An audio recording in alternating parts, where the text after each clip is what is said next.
Capítulo 5. Starbucks e o hábito do sucesso. Quando a força de vontade se torna automática. Primeiro, na primeira vez que Travis Leach viu seu pai sofrer uma overdose, tinha 9 anos. Sua família acabara de se mudar para um pequeno apartamento no fim de um beco, a mais recente de uma série aparentemente interminável de deslocamentos que o obrigara havia muito pouco tempo a abandonar sua casa anterior no meio da noite, carregando tudo o que eles possuíam em sacos pretos de lixo, após receber uma ordem de despejo. Pessoas demais entrando e saindo no meio da noite, disse o proprietário. Barulho demais. Às vezes, em sua casa antiga, Travis voltava da escola e achava os cômodos limpos com capricho, os restos de comida meticulosamente embrulhados na geladeira e saquinhos de molho de pimenta e ketchup em recipientes de Tupperware. Sabia que isso significava que seus pais tinham temporariamente trocado a heroína pela anfetamina e passado o dia num frenesi de limpeza. Aquilo costumava terminar mal. Travis se sentia mais seguro quando a casa estava bagunçada e seus pais estavam no sofá, de olhos entreabertos, vendo desenhos animados. Não há caos no fim de um barato de heroína. O pai de Travis era um homem gentil que adorava cozinhar. E, a não ser por um breve período na Marinha, passou a vida inteira a uns poucos quilômetros de distância de seus pais em Lodge, Califórnia. A mãe de Travis, na época em que eles todos se mudaram para o apartamento no beco, estava presa por porte de heroína e prostituição. Seus pais eram basicamente viciados funcionais, e a família mantinha um verniz de normalidade. Iam acampar todo verão e nas noites de sexta-feira costumavam ir aos jogos de softball dos irmãos dele. Quando Travis tinha 4 anos, foi a Disneyland com o pai e foi fotografado pela primeira vez na vida por um empregado da Disney. A câmera da família tinha sido vendida a uma loja de penhores alguns anos antes. Na manhã da overdose, Travis e seu irmão estavam brincando na sala, em cima dos cobertores que eles estendiam no chão toda a noite para dormir. O pai de Travis estava se preparando para fazer panquecas quando entrou no banheiro, levando a meia comprida que continha sua agulha, colher, isqueiro e cotonetes. Uns poucos minutos depois ele saiu, abriu a geladeira para pegar os ovos e desabou no chão. Quando os meninos entraram correndo, o pai estava tendo convulsões, o rosto ficando azul. Os irmãos de Travis já tinham visto uma overdose antes e conheciam o esquema. Seu irmão deitou o pai de lado. A irmã abriu a boca dele para garantir que ele não engasgaria com a própria língua e mandou Travis correr até a casa ao lado, pedir para usar o telefone do vizinho e ligar para 911. Meu nome é Travis. Meu pai desmaiou e a gente não sabe o que aconteceu. Ele não está respirando. Travis mentiu para o atendente da polícia. Mesmo com 9 anos, ele sabia porque o pai estava inconsciente. Não queria dizer aquilo na frente do vizinho. 3 anos antes, um dos amigos do seu pai morrera no portão deles depois de se picar. Quando os paramédicos chegaram para levar o corpo embora, os vizinhos ficaram olhando assustados para Travis e a irmã, enquanto seguravam a porta aberta para a maca passar. Um dos vizinhos tinha um primo cujo filho estava na classe dele, e logo todo mundo na escola já estava sabendo. Depois de desligar o telefone, Travis andou até o final do beco e ficou esperando a ambulância. O pai foi tratado no hospital naquela manhã, indiciado na delegacia à tarde e já estava em casa de novo na hora do jantar. Ele fez espaguete. Travis completou 10 anos umas poucas semanas depois.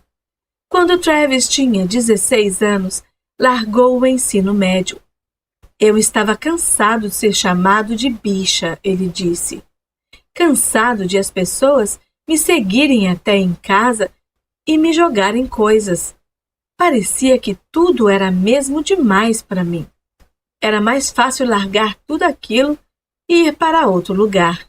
Ele mudou-se para Fresno, 2 horas ao sul, e conseguiu emprego num lava-rápido. Foi despedido por insubordinação. Depois, arranjou empregos no McDonald's e na Hollywood Video. Mas quando os clientes eram mal educados, eu queria molho barbecue, seu imbecil. Ele perdia o controle. Sai do meu drive-thru, ele gritou para a mulher, jogando nuggets no carro dela antes que o gerente o puxasse para dentro. Às vezes, ficava tão perturbado que começava a chorar no meio do expediente. Travis muitas vezes chegava atrasado ou tirava um dia de folga sem motivo algum. De manhã, gritava para sua imagem no espelho. Ordenava a si mesmo ser uma pessoa melhor, aguentar o tranco. Mas ele não conseguia se dar bem com as pessoas e não era forte o bastante para suportar o fluxo constante de críticas e insultos. Quando a fila do caixa dele ficava longa demais e o gerente gritava com ele, as mãos de Travis começavam a tremer e ele sentia falta de ar. Ele se perguntava se era assim que os pais dele se sentiam, tão indefesos contra a vida, quando começaram a usar drogas.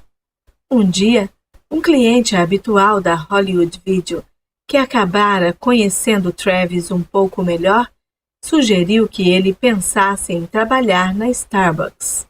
Estamos abrindo uma loja nova em Fort Washington. E eu vou ser gerente assistente, disse o homem. Você devia se candidatar. Um mês depois, Travis estava trabalhando como barista no turno da manhã. Isso foi há 6 anos.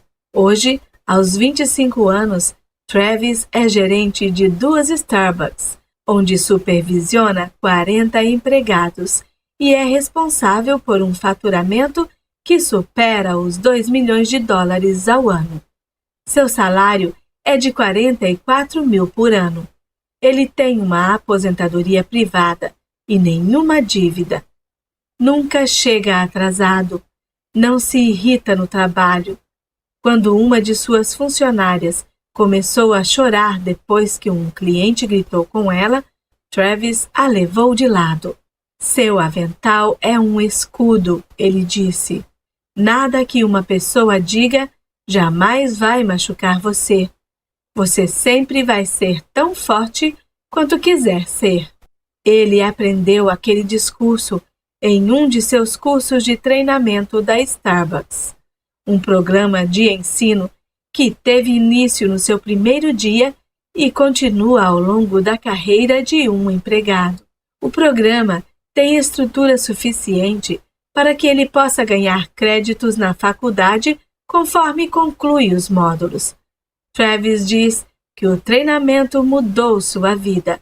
A Starbucks lhe ensinou a viver, a ter foco, a chegar ao trabalho na hora e a controlar suas emoções. E o mais crucial, lhe ensinou a ter força de vontade. A Starbucks é a coisa mais importante que já aconteceu comigo, ele me disse. Eu devo tudo a esta empresa. Para Travis e milhares de outros, a Starbucks, assim como uma série de outras empresas, conseguiu ensinar o tipo de preparação para a vida que escolas, famílias e comunidades não foram capazes de proporcionar. Com mais de 137 mil empregados atualmente e mais de 1 milhão de ex-alunos, A Starbucks é agora, num certo sentido, uma das maiores instituições de ensino da nação.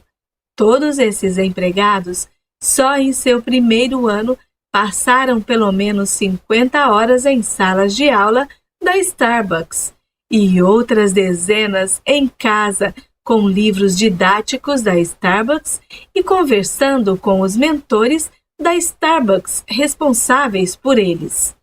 A essência desta aprendizagem é um grande ênfase num hábito importantíssimo: a força de vontade. Dezenas de estudos mostram que a força de vontade é o hábito angular mais importante de todos para o sucesso individual. Num estudo de 2005, por exemplo, pesquisadores da Universidade da Pensilvânia analisaram 164 alunos da 8ª série, medindo seu QI e outros fatores, inclusive quanta força de vontade os alunos demonstravam, conforme medido em testes de autodisciplina. Alunos com níveis mais altos de força de vontade tinham mais chance de tirar notas maiores nas aulas e de ser aceitos em escolas mais seletivas. Tinham menos faltas, passavam menos tempo assistindo televisão e mais horas fazendo lição de casa. Os adolescentes com maior autodisciplina superaram seus colegas mais impulsivos em todas as variáveis de desempenho acadêmico, escreveram os pesquisadores. A autodisciplina previu o desempenho acadêmico de forma mais consistente que o QI. A autodisciplina também previu quais alunos melhorariam suas notas ao longo do ano letivo, enquanto o QI não previu. A autodisciplina tem um efeito maior no desempenho acadêmico do que o talento intelectual.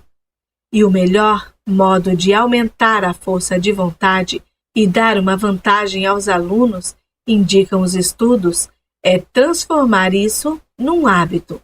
Às vezes, parece que pessoas com um grande autocontrole não estão se esforçando, mas é porque elas passaram a fazer isso no automático, me disse Angela Duckworth, uma das pesquisadoras da Universidade da Pensilvânia.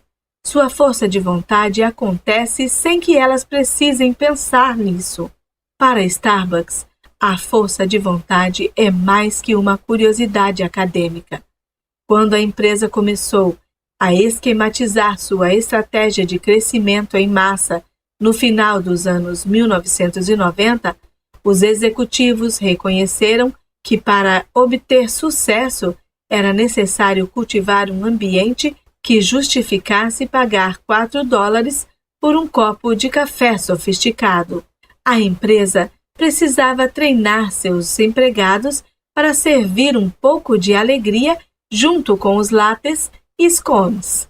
Por isso, logo desde o início, a Starbucks começou a pesquisar como poderia ensinar os funcionários a moderar suas emoções e aperfeiçoar sua autodisciplina para servir uma dose de ânimo com cada pedido. Se os baristas não forem treinados a deixar de lado seus problemas pessoais, as emoções de alguns funcionários inevitavelmente vão transbordar para o modo como tratam os clientes.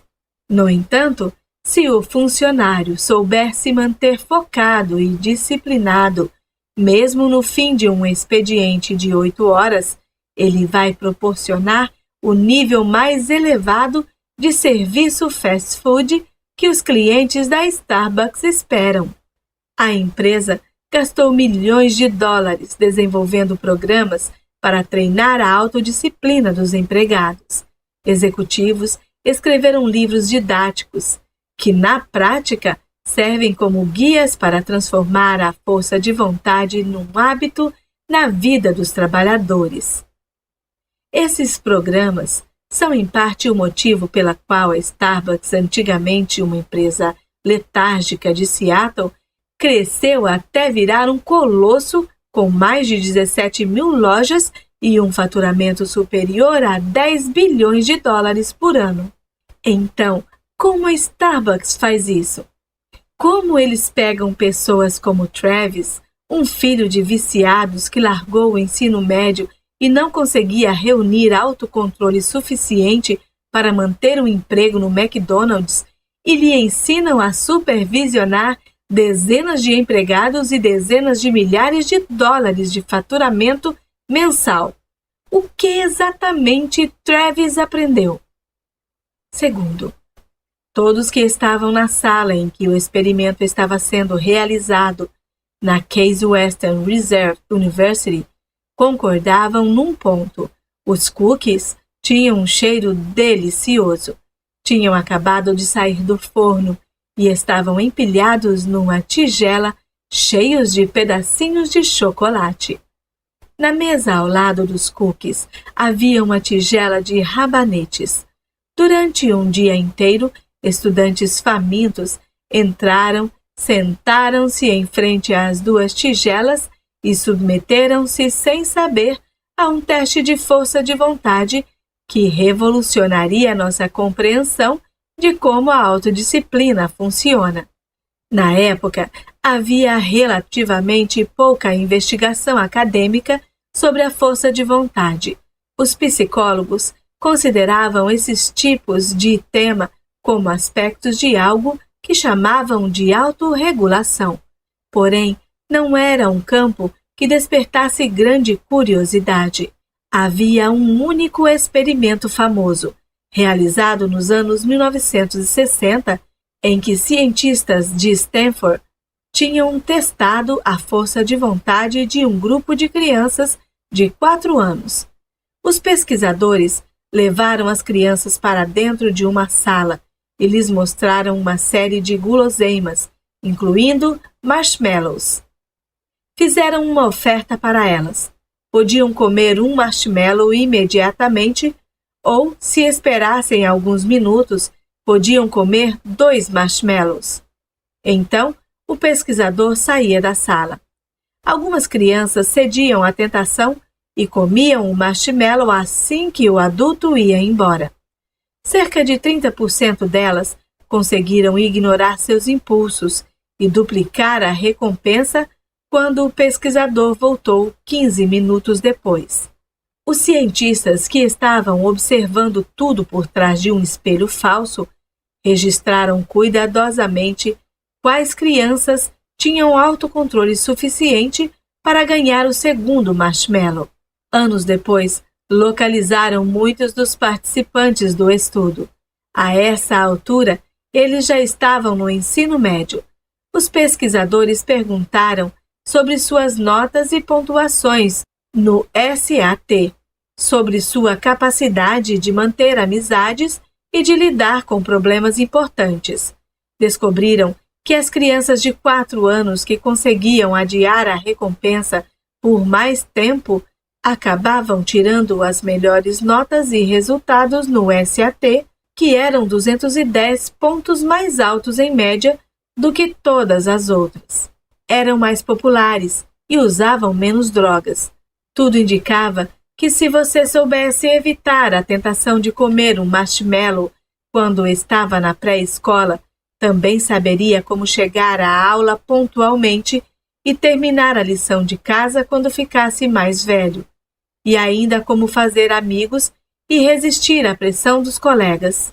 Era como se as crianças que ignoravam os marshmallows tivessem capacidades autorregulatórias que lhe proporcionassem uma vantagem ao longo de toda a vida. Cientistas começaram a realizar experimentos semelhantes, tentando descobrir modos de ajudar as crianças a aumentar suas capacidades autorregulatórias. Descobriram que lhe ensinar truques simples, como distrair-se fazendo um desenho ou imaginando uma moldura em volta do marshmallow para que parecesse mais uma foto e menos uma tentação real, ajudava-lhes a aprender o autocontrole.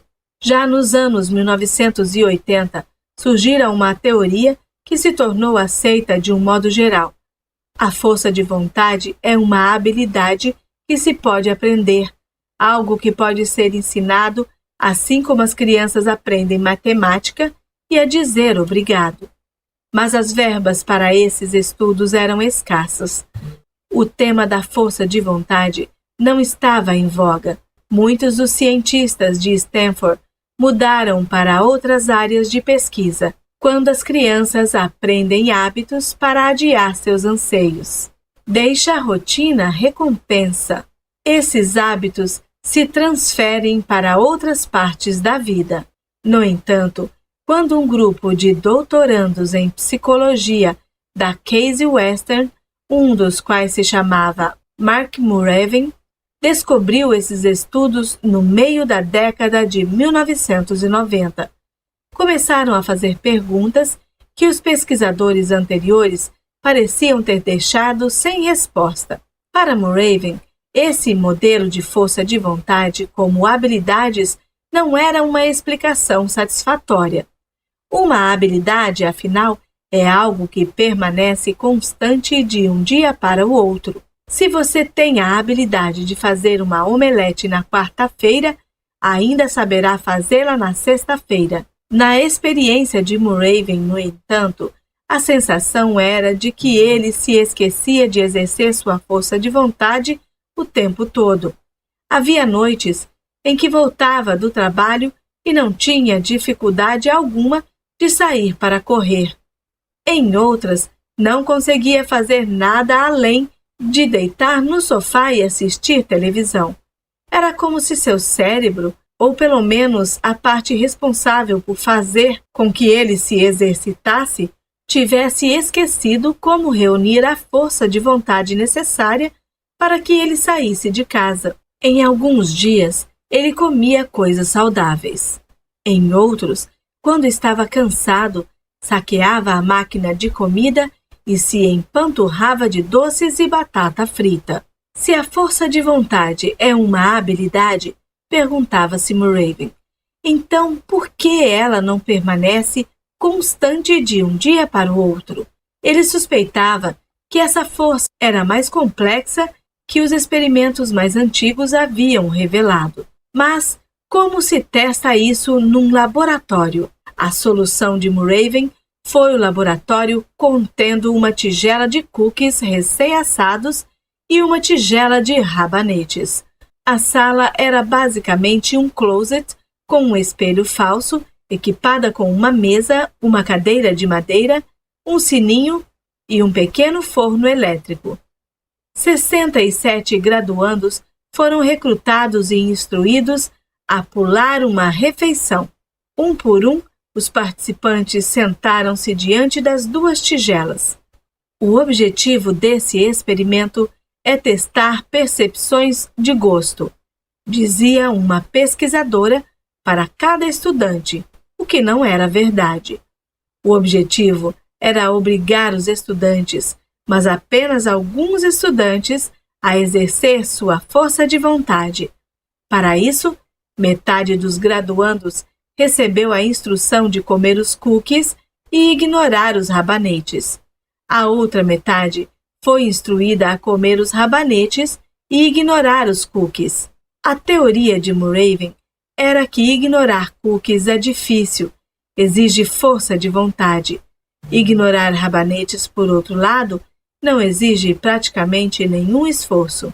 Lembre, dizia a pesquisadora, coma só a comida que foi designada a você. Então, saía da sala. Assim que os estudantes se viam sozinhos, começavam a comer. Os comedores de cookies estavam no paraíso. Os de rabanete sofriam uma agonia, estavam penando muito, forçando-se a ignorar os cookies quentinhos. Através do espelho falso, os pesquisadores observaram um dos comedores de rabanete pegar um cookie, cheirá-lo com um misto de desejo e tristeza, depois colocá-lo de volta na tigela. Outro pegou alguns cookies, devolveu e depois lambeu dos dedos o chocolate derretido. Após 5 minutos, a pesquisadora entrava de novo na sala. Segundo a estimativa de Muravin, a força de vontade dos comedores de rabanete tinha sido intensamente posta à prova pela instrução de comer o legume amargo e ignorar a guloseima. Os comedores de cookies quase não tinham exercido sua autodisciplina. Precisamos esperar cerca de 15 minutos para que a memória sensorial do alimento que você comeu se dissipe. A pesquisadora dizia a cada participante. Para passar o tempo, ela pediu que eles resolvessem um quebra-cabeça. Parecia relativamente simples, traçar um certo padrão geométrico sem tirar o lápis do papel nem passar pela mesma linha 2 vezes. Se quiser desistir, dizia a pesquisadora, toque o sino. Ela insinuava que resolver o quebra-cabeça não demoraria muito. Na verdade, o quebra-cabeça era impossível de resolver. Aquele quebra-cabeça não era um passatempo, era a parte mais importante do experimento. Era preciso uma enorme força de vontade para continuar tentando resolver o quebra-cabeça, principalmente quando todas as tentativas fracassavam. Os cientistas se perguntaram: será que os estudantes que já tinham gastado sua força de vontade ignorando os cookies iam desistir do quebra-cabeças mais rápido? Em outras palavras, será que a força de vontade era um recurso finito? De trás do espelho falso, os pesquisadores ficaram observando. Os comedores de cookies, com seus estoques não utilizados de autodisciplina, começavam a trabalhar no quebra-cabeça. De modo geral, pareciam relaxados. Um deles tentou uma abordagem simples, chegou a um beco sem saída, depois começou de novo. E de novo, e de novo. Alguns tentaram por mais de meia hora antes que a pesquisadora dissesse para eles pararem. Em média, os comedores de cookies passaram quase 19 minutos cada um tentando resolver o quebra-cabeça antes de tocar o sino. Os comedores de rabanete, com sua força de vontade esgotada, agiram de modo completamente diferente. Resmungavam enquanto tentavam resolver o quebra-cabeça. Ficavam frustrados. Um deles reclamou que o experimento todo era uma perda de tempo. Alguns puseram a cabeça na mesa e fecharam os olhos. Houve um que foi ríspido com a pesquisadora quando ela voltou. Em média, os comedores de rabanete se esforçaram durante apenas cerca de 8 minutos, 60% menos tempo do que os comedores de cookies antes de desistir. Quando a pesquisadora perguntou depois como eles se sentiam, um dos comedores de rabanete disse que estava cansado dessa experiência imbecil, fazendo as pessoas usarem parte de sua força de vontade para ignorar os cookies. Nós as tínhamos colocado num estado em que estavam dispostas a desistir muito mais rápido. Muravin me disse, já houve mais de 200 estudos sobre essa ideia desde então, e todos concluíram a mesma coisa.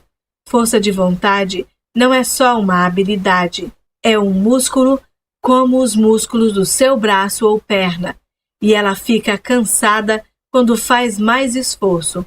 Por isso, sobra menos força para outras coisas. Os pesquisadores se basearam nessa descoberta para explicar todo tipo de fenômeno. Alguns sugeriram que isso ajuda a esclarecer por que as pessoas bem-sucedidas em outros âmbitos sucumbem a casos extraconjugais, que têm mais chances de começar tarde da noite após um longo dia exercendo a força de vontade no trabalho, ou porque bons médicos cometem erros primários, o que ocorre com maior frequência depois que um médico terminou uma tarefa longa e complicada que exige concentração intensa. Se você quer fazer alguma coisa que exige força de vontade, como sair para correr depois do trabalho, precisa preservar seu músculo da força de vontade durante o dia, Muravin me disse. Se você gastá-lo cedo demais em tarefas entediantes, como escrever e-mails ou preencher formulários de despesas complicadas e chatos, toda a força terá se dissipado quando você chegar em casa. Mas até onde se estende essa analogia? Será que exercitar os músculos da força de vontade os torna mais fortes, do mesmo modo como usar halteres fortalece os bíceps? Em 2006, 2 pesquisadores australianos, Megan Outen e Ken Cheng, tentaram responder essa pergunta criando um programa de exercícios de força de vontade. Eles inscreveram 24 pessoas com idades entre 18 e 50 anos num programa de exercícios físicos e, ao longo de 2 meses, submeteram-nas a um número cada vez maior de séries de levantamento de pesos, de treinamento de resistência e de atividades aeróbicas. Semana após semana, as pessoas se forçavam a se exercitar com mais frequência, usando cada vez mais força de vontade sempre que iam à academia. Depois de 2 meses, os pesquisadores esquadrinharam o resto da vida dos participantes para ver se o aumento da força de vontade na academia resultava numa maior força de vontade em casa. Antes de o experimento começar, a maioria dos sujeitos eram de sedentários assumidos. Agora eles estavam em melhor forma física, é claro, mas também estavam mais saudáveis em outras partes de suas vidas. Quanto mais tempo passavam na academia, menos cigarros fumavam e menos álcool, cafeína e comida gordurosa consumiam. Estavam dedicando mais horas à lição de casa e menos à televisão. Estavam menos deprimidos. Talvez, Outen e Cheng se perguntaram, esses resultados não tivessem nada a ver com a força de vontade. E se o exercício apenas deixar as pessoas mais felizes e com menos fome de fast food? Então, projetaram outro experimento. Desta vez, inscreveram 29 pessoas num programa de gerenciamento de dinheiro de 4 meses. Definiram metas de poupança e pediram aos participantes que se privassem de luxos, tais como comer em restaurantes ou ir ao cinema. Pediu-se aos participantes que mantivessem registros detalhados de tudo o que compravam, o que foi maçante no começo, mas por fim as pessoas desenvolveram a autodisciplina necessária para anotar cada compra. As finanças dos participantes melhoraram conforme eles avançavam no programa. E o mais surpreendente, eles também fumaram menos cigarros e beberam menos álcool e cafeína, em média 2 xícaras de café a menos, 2 cervejas a menos, e entre os fumantes, 15 cigarros a menos por dia. Comeram menos comida industrializada e ficaram mais produtivos no trabalho e na escola. Era como o estudo dos exercícios físicos. Conforme as pessoas fortaleciam seus músculos da força de vontade numa parte de sua vida, na academia ou num programa de gerenciamento de dinheiro, essa força transbordava para o que eles comiam ou para seu empenho no trabalho.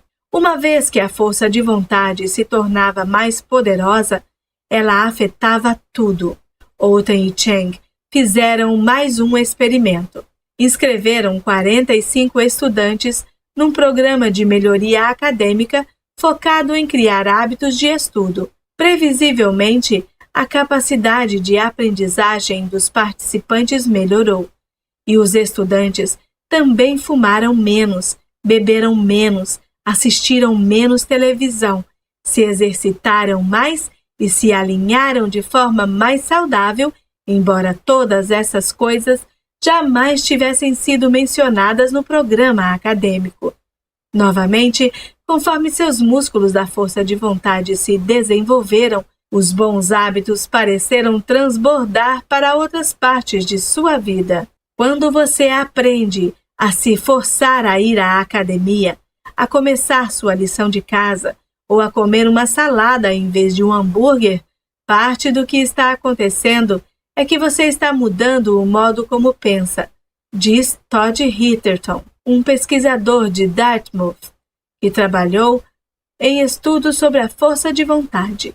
As pessoas aprendem a controlar melhor seus impulsos, aprendem a se distrair das tentações. E uma vez que você entrou nesse suco criado pela força de vontade, Seu cérebro tem prática em ajudar você a se concentrar num objetivo. Há agora centenas de pesquisadores em quase todas as principais universidades, estudando a força de vontade. Escolas públicas e independentes da Filadélfia, Seattle, Nova York e de outras cidades começaram a incorporar aulas de desenvolvimento da força de vontade aos seus currículos. No KIPP, ou Knowledge is Power Program, Programa Conhecimento é Poder, um grupo de escolas independentes que atende a estudantes de baixa renda em todo o país, ensinar autocontrole é parte da filosofia das escolas. Uma escola, KIPP, da Filadélfia, deu aos alunos camisetas com os dizeres: "Não coma o marshmallow". Muitas dessas escolas elevaram drasticamente as pontuações dos alunos nas provas. É por isso que colocar as crianças em aulas de piano ou de esportes é tão importante. Não tem nada a ver com criar um bom músico ou um craque do futebol de 5 anos, disse Heatherton. Quando você aprende a se obrigar a praticar durante 1 hora ou correr 15 voltas, começa a construir força de autocontrole. Um menino de 5 anos, capaz de seguir a bola durante 10 minutos, se torna um aluno de 6ª série e pode começar a lição de casa na hora certa. Conforme as pesquisas sobre a força de vontade foram se tornando um assunto em alta nas publicações científicas e em artigos de jornal, isso começou a transbordar para o mundo corporativo nos Estados Unidos. Empresas como a Starbucks e a Gap ou Walmart, restaurantes ou quaisquer outros negócios que dependam de funcionários recém-contratados enfrentam todas um problema em comum. Por mais que seus funcionários queiram fazer um bom trabalho, muitos fracassam porque carecem de autodisciplina. Chegam atrasados, brigam com clientes mal educados, distraem-se ou são sugados para dentro de dramas no local de trabalho, pedem demissão sem motivo algum. Para vários funcionários, a Starbucks é a sua primeira experiência profissional, diz Christine Depatie, que ajudou a supervisionar os programas de treinamento da empresa durante mais de uma década. Se seus pais ou professores vêm dizendo a você o que fazer sua vida inteira e de repente há clientes gritando e seu chefe está ocupado demais para orientá-lo, isso pode ser realmente assoberbante. Muitas pessoas não conseguem fazer a transição. Então, tentamos descobrir um jeito de dar a nossos empregados a autodisciplina que não aprenderam no ensino médio.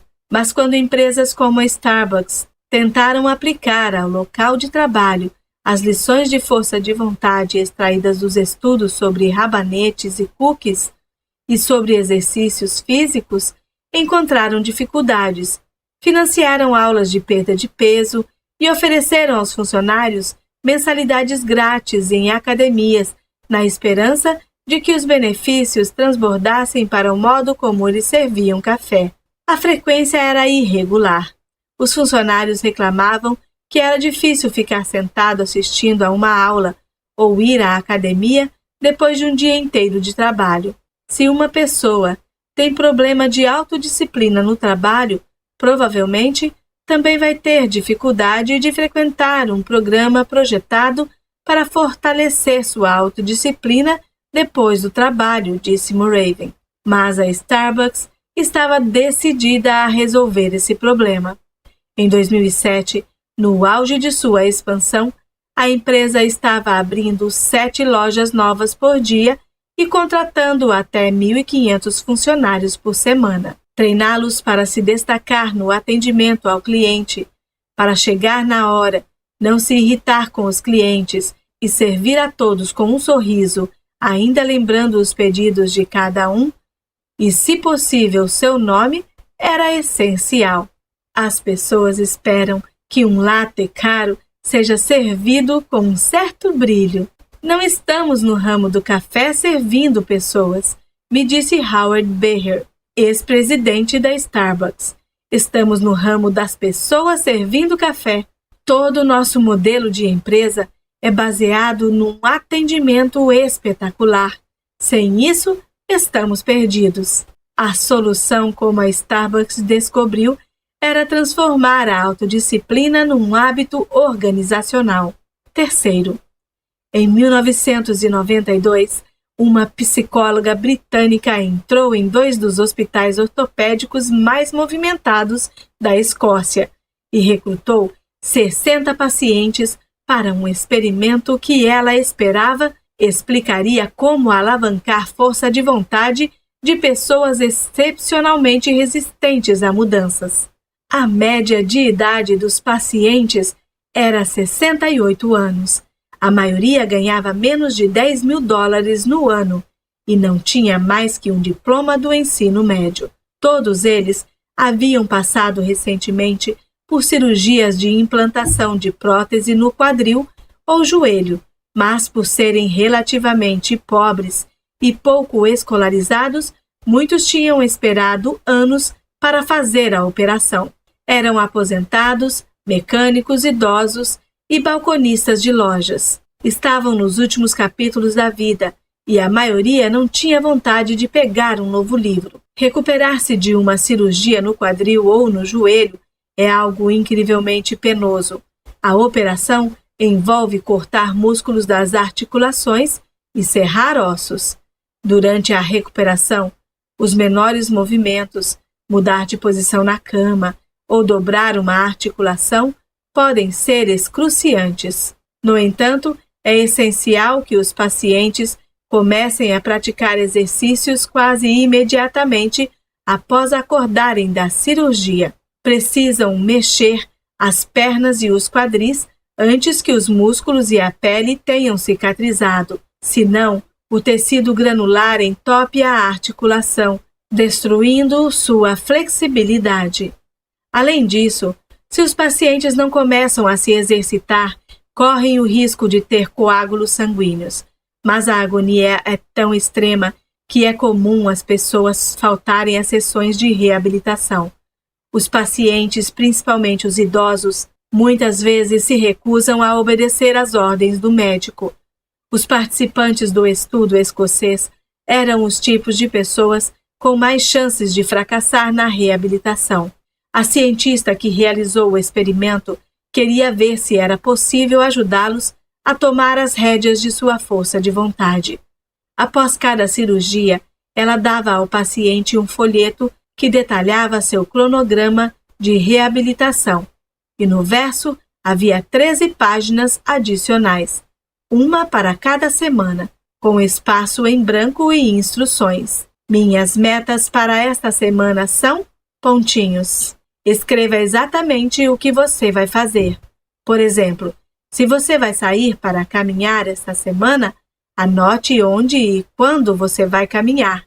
Ela pediu aos pacientes que preenchessem cada uma dessas páginas com planos específicos. Então, comparou a recuperação dos que escreveram metas com a de outro grupo de pacientes que tinham recebido os mesmos folhetos, mas não escreveram nada. Parece absurdo pensar que o ato de dar às pessoas alguns pedaços de papel em branco pode fazer uma diferença na rapidez com que elas se recuperam de uma cirurgia. Mas quando a pesquisadora visitou os pacientes 3 meses depois, descobriu uma diferença marcante entre os 2 grupos. Os pacientes que tinham escrito planos em seus folhetos haviam começado a andar quase 2 vezes mais rápido dos que os que não tinham. Eles começaram a sentar e levantar da cadeira sem ajuda 4 vezes mais rápido. Estavam calçando os sapatos, lavando roupa e preparando refeições mais depressa que os pacientes que não tinham anotado previamente suas metas. A psicóloga queria entender por quê. Ela examinou os folhetos e descobriu que a maior parte das páginas em branco tinham sido preenchidas com planos específicos e detalhados sobre os aspectos mais mundanos da recuperação. Um paciente, por exemplo, escrevera: Vou andar até o ponto de ônibus amanhã para encontrar minha mulher quando ela chegar do trabalho. E então anotara a que horas ele iria sair, o caminho que faria, o que vestiria, qual casaco iria levar se estivesse chovendo e que pílulas tomaria se a dor ficasse intolerável. Outro paciente, num estado semelhante, escreveu uma série de cronogramas muito específicos referente aos exercícios que faria toda vez que fosse ao banheiro. Um terceiro escreveu um itinerário detalhado, minuto a minuto, para dar uma volta no quarteirão. Examinando cuidadosamente os folhetos, a psicóloga viu que muitos dos planos tinham algo em comum. Eram focados em como os pacientes lidariam com um momento específico de dor prevista. O homem que se exercitava a caminho do banheiro, por exemplo, sabia que cada vez que levantava do sofá, a dor era excruciante. Por isso, escreveu um plano para lidar com ela. Automaticamente dar o primeiro passo logo de cara, para não sofrer a tentação de sentar outra vez. O paciente que encontrava a mulher no ponto de ônibus tinha medo das tardes porque aquele passeio era o mais comprido e mais doloroso de cada dia. Então, detalhava cada obstáculo com o qual pudesse se deparar e achava uma solução com antecedência. Dizendo de outro modo, os planos dos pacientes eram criados em volta de pontos de inflexão, quando sabiam que sua dor e, com ela, a tentação de desistir atingiria seu ponto máximo. Os pacientes estavam dizendo a si mesmo como passariam por cima do obstáculo. Os pacientes criaram hábitos de força de vontade para ajudá-los a superar pontos de inflexão dolorosos. Cada um deles intuitivamente pôs em prática as mesmas regras que Claude Hopkins usara para vender a Pepsodent. Identificaram deixas simples e recompensas óbvias. O homem que encontrava sua mulher no ponto de ônibus, por exemplo, identificou uma deixa fácil. São 13h30, ela está vindo para casa, e definiu claramente sua recompensa. Querida, estou aqui. Quando surgia a tentação de desistir no meio da caminhada, o paciente era capaz de ignorá-la, pois transformara a autodisciplina num hábito. Não há motivos para que os outros pacientes, os que não escreveram planos de recuperação, não pudessem ter agido do mesmo modo. Todos os pacientes tinham sido expostos às mesmas advertências e avisos no hospital. Todos sabiam que os exercícios eram essenciais para sua recuperação. Todos passaram semanas na reabilitação. Mas os pacientes que não escreveram nenhum plano estavam numa desvantagem significativa, pois nunca pensaram com antecedência em como lidar com pontos de inflexão dolorosos. Nunca criaram deliberadamente hábitos de força de vontade. Mesmo se pretendiam dar uma volta no quarteirão, sua determinação os abandonava quando enfrentavam a agonia dos primeiros passos. Quando as tentativas da Starbucks de impulsionar a força de vontade dos funcionários através de matrículas em academias e workshops de dieta se mostraram ineficazes, os executivos decidiram que precisavam de uma nova abordagem. Começaram olhando mais de perto o que estava realmente acontecendo dentro de suas lojas. Viram que, como os pacientes escoceses, seus funcionários estavam fracassando quando se depararam com pontos de inflexão. Aquilo de que precisavam era de hábitos institucionais que tornassem mais fácil exercer sua autodisciplina. Os executivos chegaram à conclusão de que, em alguns aspectos, vinham pensando na força de vontade por um ângulo totalmente errado. Viram que, na verdade, empregados com lapsos de força de vontade não tinham dificuldade de realizar seu trabalho na maior parte das vezes. Num dia normal, um funcionário com uma deficiência de força de vontade não era diferente dos outros. mas às vezes, principalmente ao se deparar com tensões ou incertezas inesperadas, esses empregados eram ríspidos com os clientes e seu autocontrole desaparecia. Um cliente talvez começasse a gritar, por exemplo, e uma funcionária normalmente calma perdia a compostura.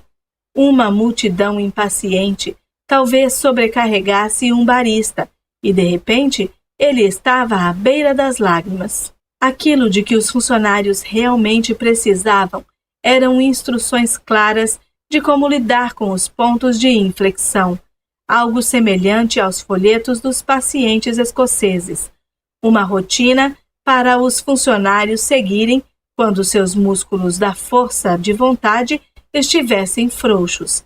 Por isso, a empresa desenvolveu novos materiais de treinamento que descreviam rotinas para os funcionários usarem quando enfrentassem turbulências. Os manuais ensinavam os funcionários a reagir a deixas específicas, como um cliente gritando ou uma fila comprida no caixa. Os gerentes praticavam com os empregados, ensaiando com eles até que as reações se tornassem automáticas.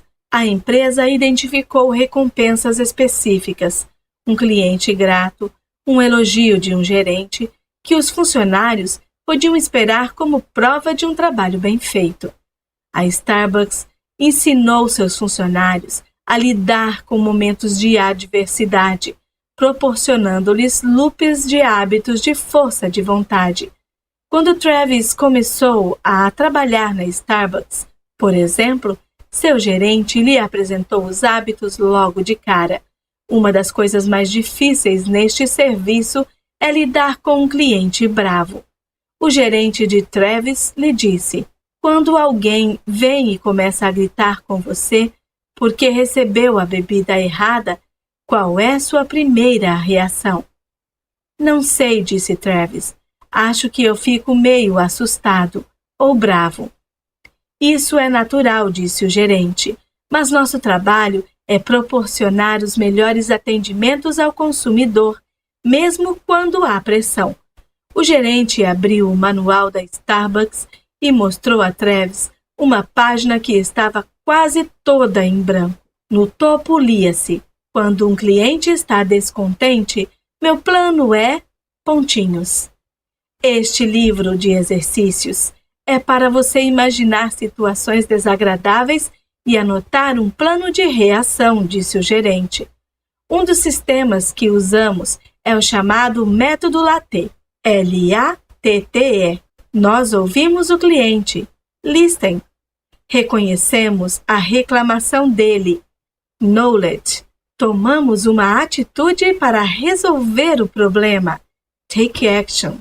Agradecemos a ele, thank. E então, explicamos por que o problema aconteceu, explain. O loop de hábito do método LATTE. Que tal você tirar alguns minutos para traçar um plano para lidar com um cliente irritado? Use o método LATTE. Depois, podemos encenar um pouquinho.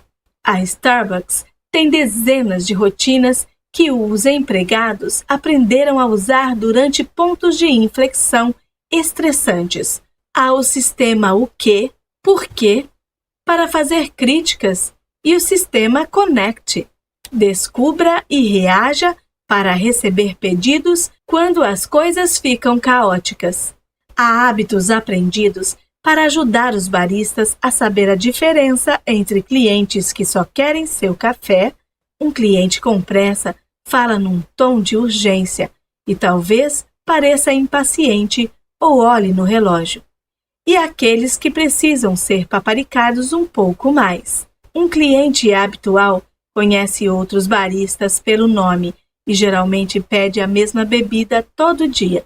Em todo o manual de treinamento, há dezenas de páginas em branco, nas quais os funcionários podem anotar planos que prevêem como vão superar os pontos de inflexão. Então, praticam esses planos inúmeras vezes até que se tornem automáticos. É assim que a força de vontade se torna um hábito.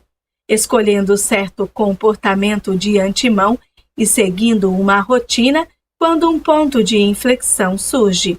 Quando os pacientes escoceses preencheram seus folhetos, ou quando Travis estudou o método Latte, decidiram com antecedência como reagiriam a uma deixa, uma dor no músculo ou um cliente irritado.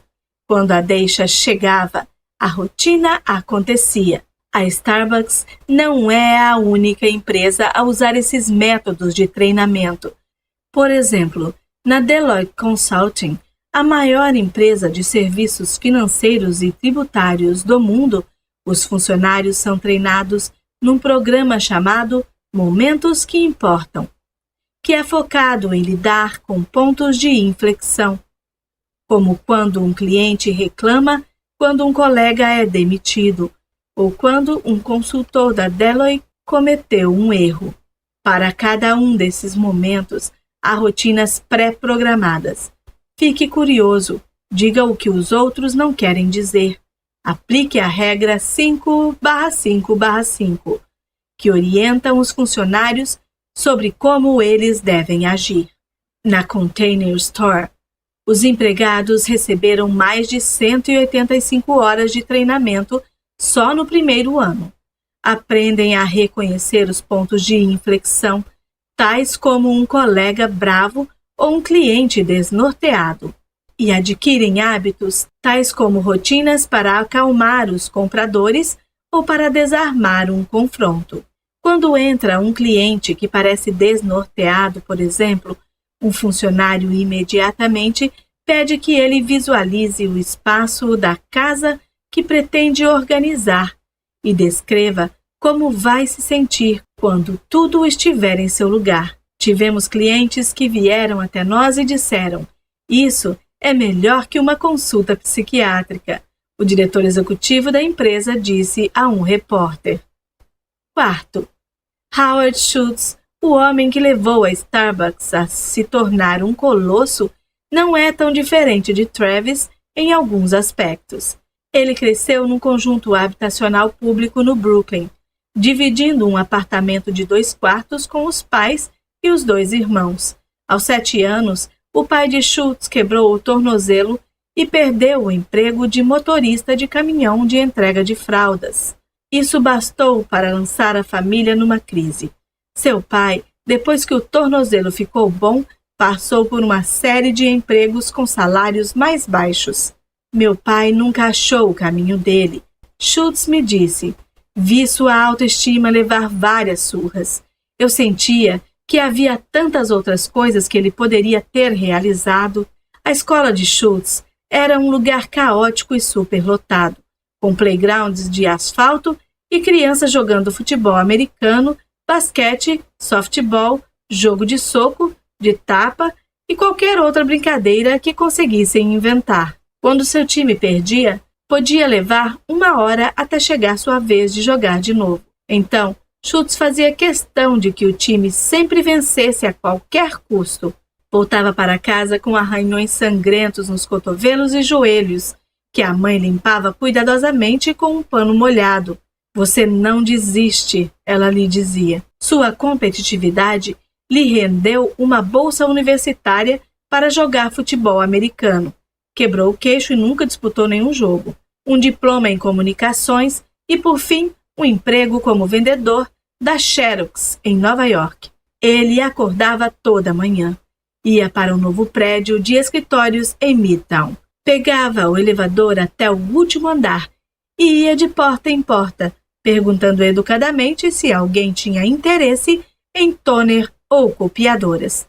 Então descia um andar de elevador e começava tudo de novo.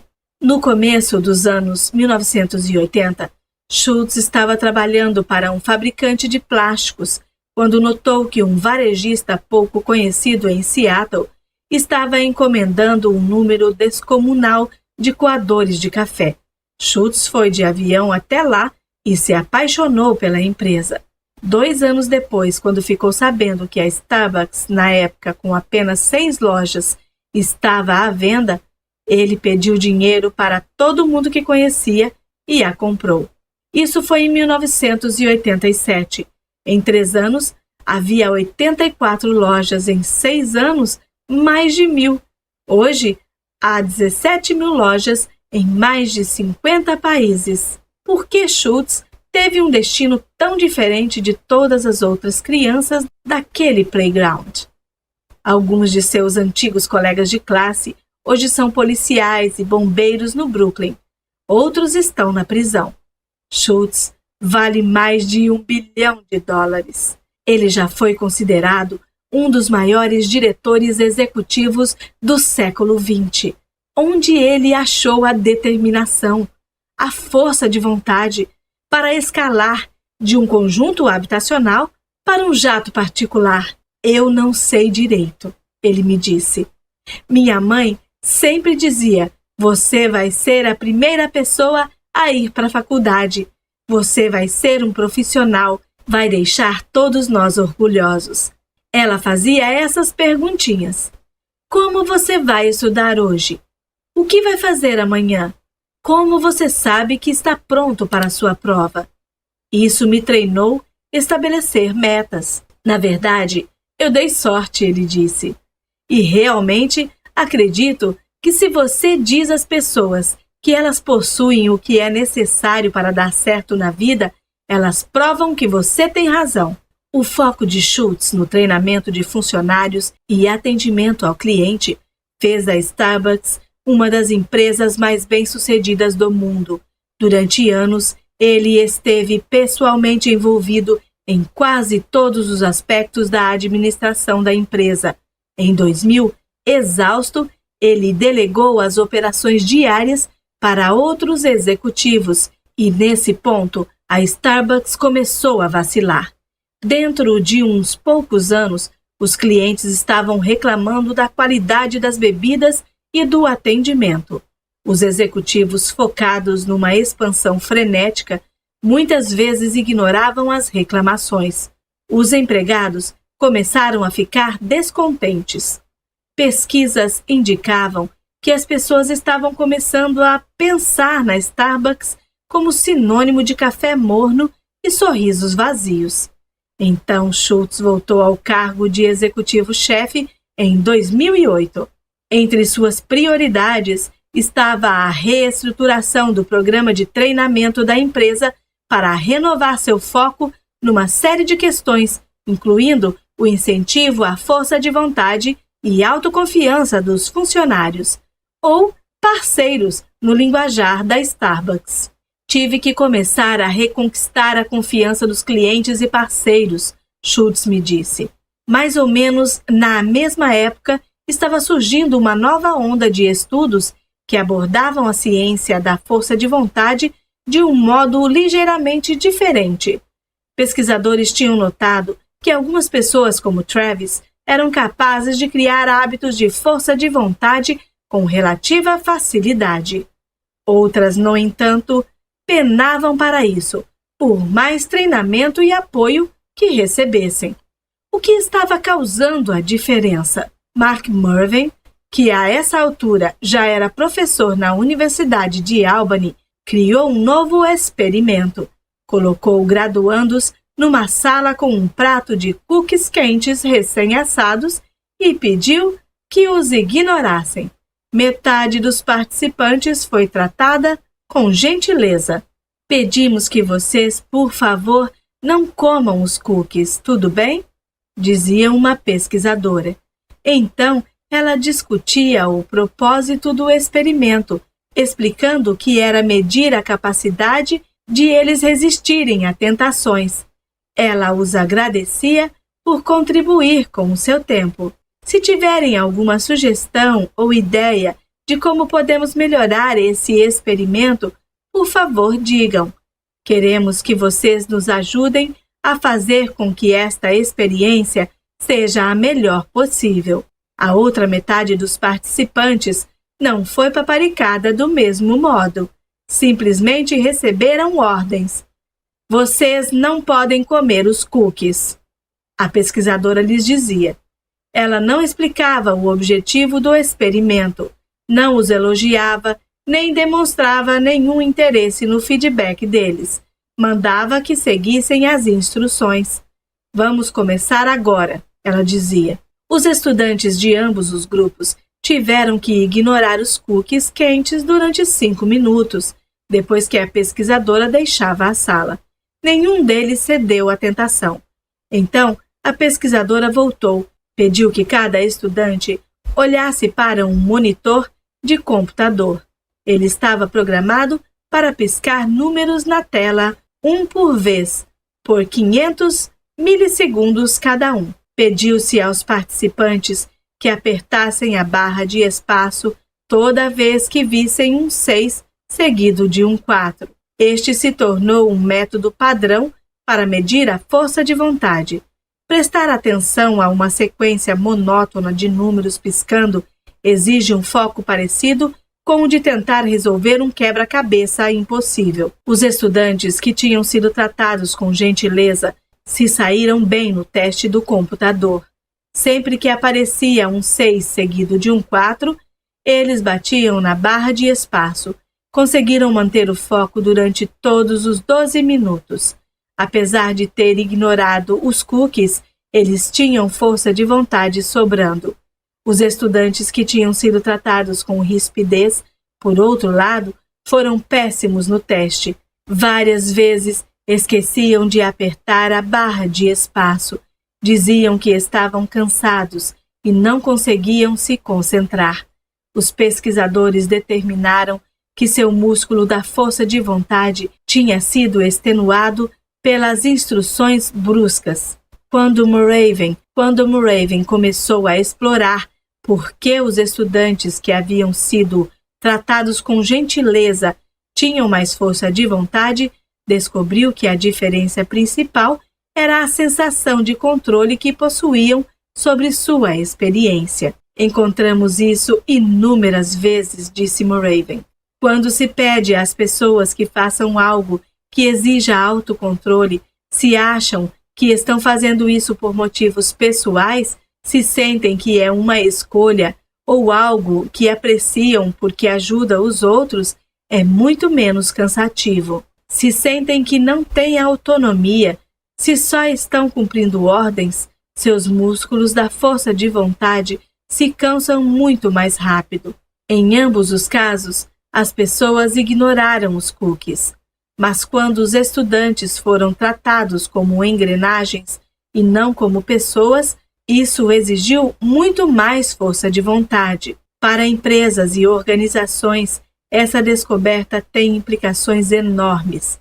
O simples ato de dar aos empregados um senso de autonomia, uma sensação de que estão no controle, de que têm autoridade legítima para tomar decisões, pode aumentar radicalmente o grau de energia e o foco que eles dedicam ao emprego. Um estudo de 2010, numa fábrica de Ohio, por exemplo, examinou funcionários da linha de montagem que receberam autonomia para tomar pequenas decisões sobre seus horários e o ambiente de trabalho. Eles desenharam seus próprios uniformes e tinham autoridade sobre os turnos. Nada mais mudou. Todos os processos de fabricação e escalas de pagamento continuaram iguais. Dentro de 2 meses, a produtividade da fábrica cresceu em 20%. Os funcionários estavam fazendo intervalos mais curtos e cometendo menos erros. Dar aos empregados um senso de controle melhorou o grau de autodisciplina que dedicavam a seus empregos. As mesmas lições se aplicam a Starbucks. Hoje a empresa foca em dar aos empregados maior senso de autoridade. Eles pediram aos funcionários que reformulassem a disposição das máquinas de expresso e caixas registradoras, que decidissem por conta própria como os clientes devem ser cumprimentados e onde as mercadorias deviam ficar expostas. Não é incomum um gerente de loja passar horas discutindo com seus funcionários onde um liquidificador deve ser colocado.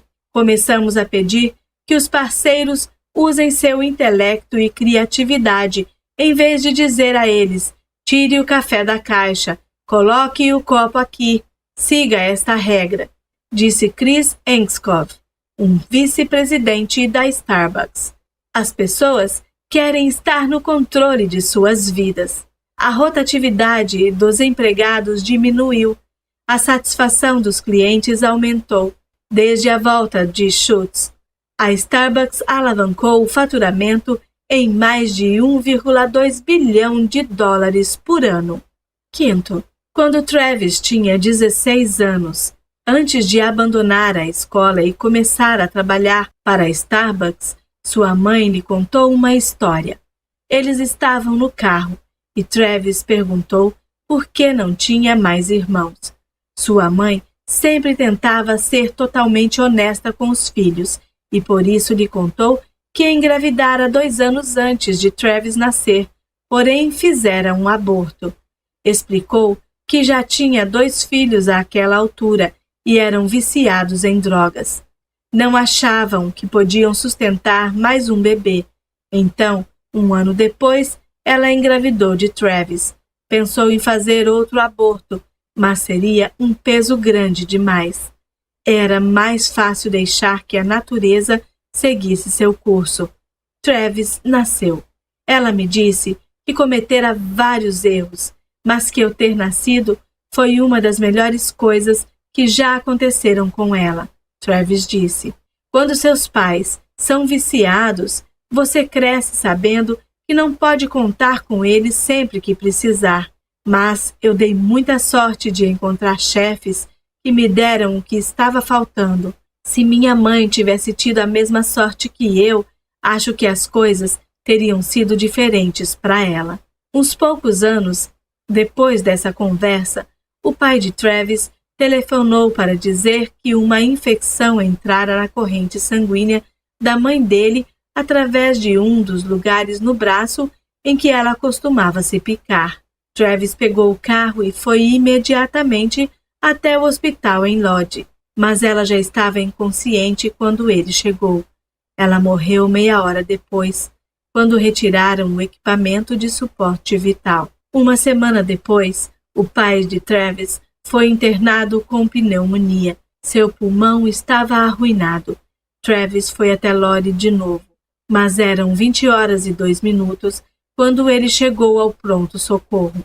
Uma enfermeira lhe disse bruscamente que ele teria que voltar no dia seguinte. O horário de visita estava encerrado. Travis já pensou muito nesse dia desde então. Ainda não tinha começado a trabalhar na Starbucks. Não aprendera a controlar suas emoções. Não tinha os hábitos que desde então passou anos exercitando.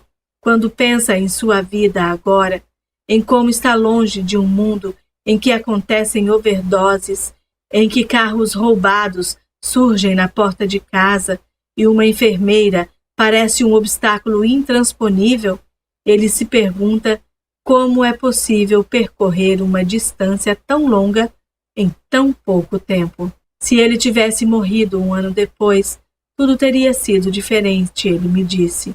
Àquela altura, Travis já saberia como insistir calmamente com a enfermeira. Saberia reconhecer a autoridade dela e então pedir educadamente que abrisse uma pequena exceção. Teria conseguido entrar no hospital. Em vez disso, ele desistiu e foi embora. Eu disse: só quero falar com ele uma vez. E ela ficava dizendo: ele nem está acordado. Já passou do horário de visitas. Volte amanhã. Eu não sabia o que dizer. Me senti tão pequeno.